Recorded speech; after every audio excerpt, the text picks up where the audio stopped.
ప్రతి తల్లి అనుకుంటా ఉంది ఈరోజు. చంద్రబాబు నాయుడు ఏమన్నాడు? జగన్ అయితే ఒకే 15,000 ఇస్తాడు. ఆ 15,000లో కూడా తాను STF స్కూల్ మెయింటెనెన్స్ కోసము, వాళ్ళ పిల్లలు వెళ్ళే బాత్రూమ్ మెయింటెనెన్స్ కోసము 1,000 రూపాయలు దీనికి 1,000 రూపాయలు దానికి కట్ చేస్తున్నాడు. నేనైతే ఎంతమంది పిల్లలు ఉంటే అంతమందికి ఇస్తాము, నీకు 15,000, నీకు 15,000, నీకు 15,000, నీకు 15,000 అని చెప్పి పిల్లల్ని చూపించి నీకు 15, నీకు 15, నీకు 15, నీకు 15 సంతోషమా అని అడగడము. వాళ్ళ అమ్మని చూపించి నీకు 18,000, వాళ్ళ ఇంట్లో ఎవరన్నా ఇంకా ఆడవాళ్ళు పక్కన ఉంటే నీకు 18,000. మీ ఎలక్షన్ క్యాంపెయిన్ అంతా మీరు ఇట్టే చేశారు. ఈరోజు ఆ తల్లులందరూ అడుగుతూ ఉన్నారు. 2 నెలలు అయిపోయింది మీ ప్రభుత్వం వచ్చి, మా పిల్లలు బడులకు పోవడం మొదలుపెట్టారు. జగన్ ఉండింటే కనీసం మాకు 15,000 అన్నా వచ్చేది. జగన్ లేకపోయేసరికి ఉన్న 15,000 పోయింది,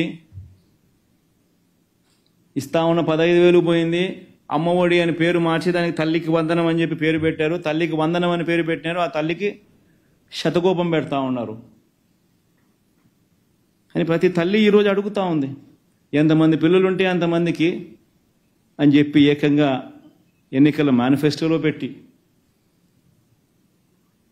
ఈరోజు వెంటనే మళ్ళీ అధికారంలోకి వచ్చిన తర్వాత ఎంతమంది పిల్లలు అని చెప్పి పోయేసి పక్కకు వెళ్ళిపోయే జీవో, ఎంతమంది పిల్లలు అనేది పక్కకు పోయి తల్లులు వచ్చేస్తుంది.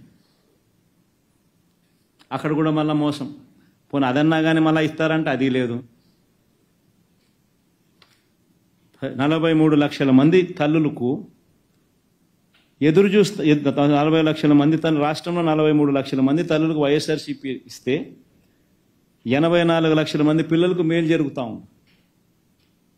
ఈరోజు ఏముంది మీరు కనుక్కునేదానికి డేటా అంటారు. ఏముందా డేటా? స్కూల్ తెరిచినాయి. యా స్కూల్లో ఎంతమంది చదువుతూ ఉన్నారో గ్రామ సచివాలయంలో 10 మంది పిల్లలు అక్కడే ఉండరు. ప్రతి 2,000 జనాభాకు గ్రామ సచివాలయం ఉంది. ఎంతమంది స్కూళ్ళల్లో అడ్మిషన్లు పొందినారు, ఎంతమంది స్కూళ్ళలో చదువుతున్నారు అనేది తెలీదా? డేటా అని ఎన్ని రోజులు డేటా 2 నెలలు అయిపోయింది. ఇంకెన్ని రోజులు డేటా?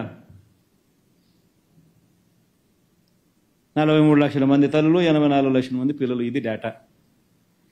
84 లక్షల మంది ఇంటూ 15,000, అది నీ డేటా. నువ్వు వేయాల్సింది. తల్లులు ఎదురు చూస్తూ ఉన్నారు, ఇంతవరకు ఇవ్వాల.